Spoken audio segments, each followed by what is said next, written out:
So UFOs are all over the news these days, one headline after another. Big government reports coming out, lots of speculation about alien technology, and that inspired us to give our friend Jim Duffy a little bit of a homework assignment. You know Jim, he is the author of Secrets of the Eastern Shore. Thank you so much for joining us again this afternoon. Great to be here. So I'm going to ask you, has there been any history of UFO sightings around here? There has, and it goes way back. So the first one that I found was in 1860, right around Civil War times.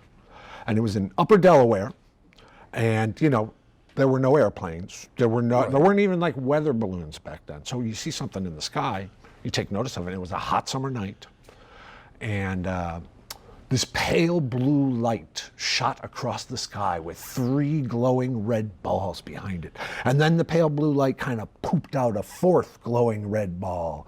And it was up there for a full minute until it crossed over the Delaware River to the east. That was the earliest one. To this day, still unidentified?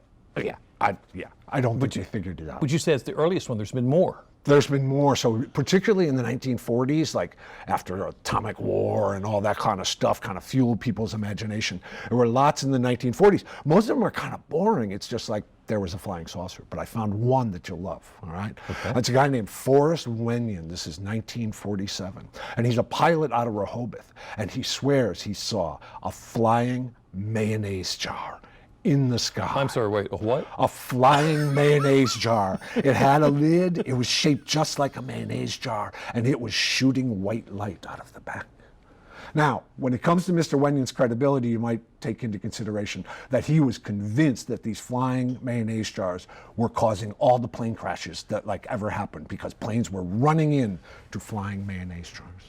Well, that would do it, I guess. It would. It would. So any more? There was. So right around that same time in 1947, there was not only flying saucers over Chestertown, Maryland, but they landed. They landed? They landed.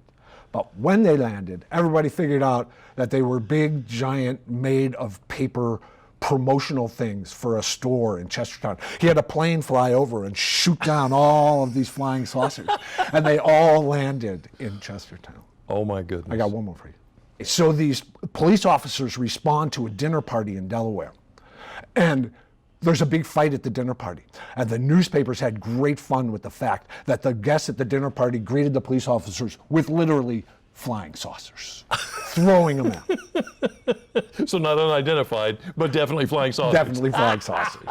Now, I understand there's actually another story for you to tell me.